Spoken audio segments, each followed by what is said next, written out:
Hello everyone, welcome back to my channel. Snowfall हो रहा है तो ये टेक्निकली 2024 का फर्स्ट स्नोफॉल है। आप पीछे गाड़ियाँ देख सकते हो, बहुत ज़्यादा स्नो पड़ी हुई है और अभी जस्ट 2 ही घंटे में ऑलमोस्ट स्नो पड़ते हुए। ठंड बहुत ज़्यादा है तो वैसे अदरवाइज़ कोई प्लान नहीं था, बट मुझे लगा कि मैं आपको एटलीस्ट दिखा दूं कि किस तरह का जो है सिनेरियो हो जाता है जब एक स्नोफॉल के बाद ही। फ़िलहाल ये वॉकवे है जो नॉर्मली हर एक नेबरहुड में होता है, तो इसे क्लीन करने के लिए अलग से ट्रक्स आते हैं। If you look at the road, तो रोड को अभी जस्ट इंस्टेंटली ही ट्रक्स ने क्लीन करना शुरू कर दिया है। They sprinkle some salt on that.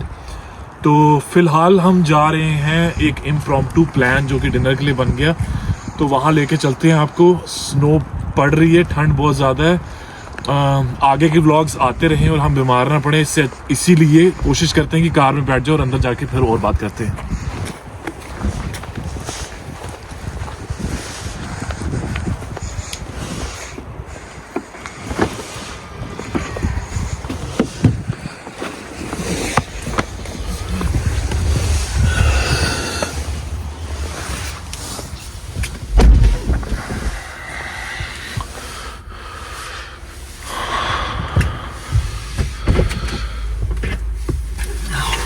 À, vô bắt đầu cho mình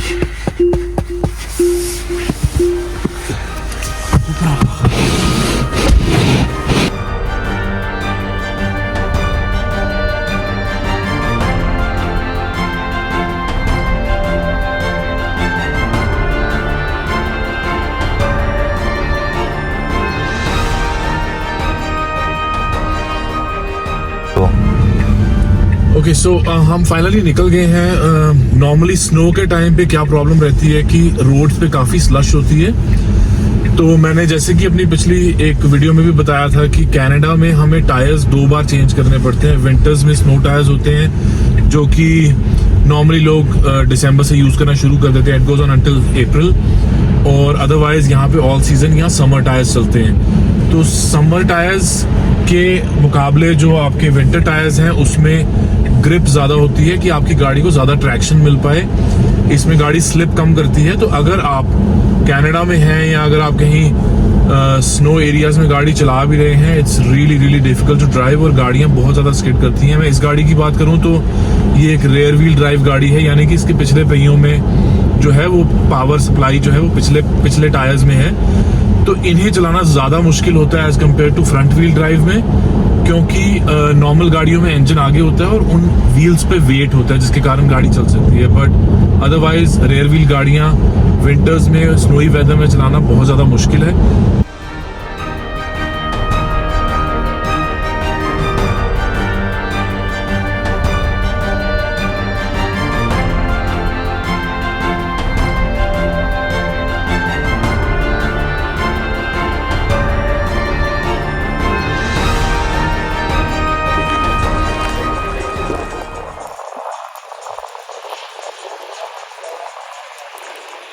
finally हम यहाँ पहुँच गए हैं। स्नोफॉल थोड़ा तेज़ हो गया है, तो अंदर जाके मैं आपको थोड़ा बहुत दिखाता हूँ कि किस तरह का सेटअप है।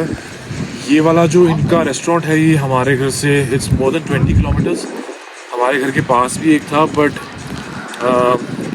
वही है ना कि दूर वाले में जाना है। तो चलो आपको लेके चलते हैं अंदर और दिखाते हैं कि किस तरह का सेटअप है और क्या ये सर्व करते हैं।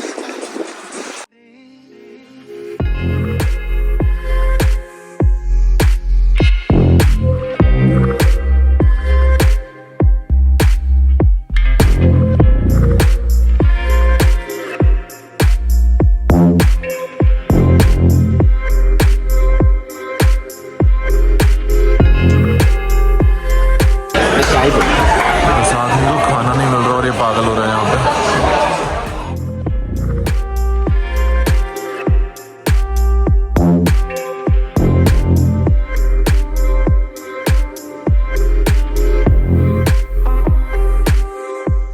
इन जगहों पे मोस्टली फूड नॉन वेजिटेरियन होता है, but we still manage to have some modifications done to our food. ये मैं हूँ और ये पापी लोग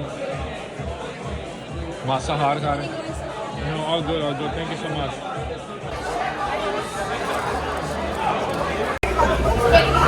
हाँ जी, तो यहाँ पे बैठे हुए हैं हम अभी। आपसे इंफॉर्मेशन मैंने ये शेयर करनी थी बेसिकली कि किस तरह का कल्चर है। वीकडेज पे मोस्टली लोग बिजी होते हैं तो बाहर आना जाना थोड़ा कम होता है।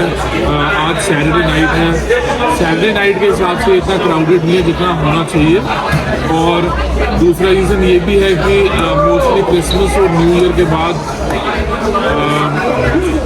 नॉर्मली जो वेस्टर्न कंट्रीज़ की पॉपुलेशन है वो थोड़े से कंजर्वेटिव हो जाते हैं पैसों को लेके, बिकॉज ऑलरेडी बहुत ज़्यादा एक्सपेंडिचर हो चुका होता है इस फेस्टिवल सीजन में।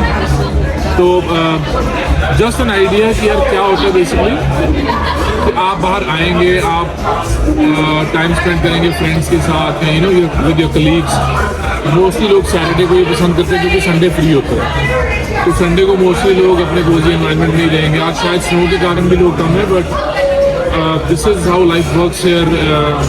इंडिया में तो मोस्टली फैमिलीज जो हैं वो प्रॉपरली जेल्ड अप होती हैं together, and you know, you have people around all the time. But यहाँ पे क्या है कि when you are away from family, these are the only places you can socialise at. तो ठीक है, I mean it's eventually becomes a part of your life, so it is what it is.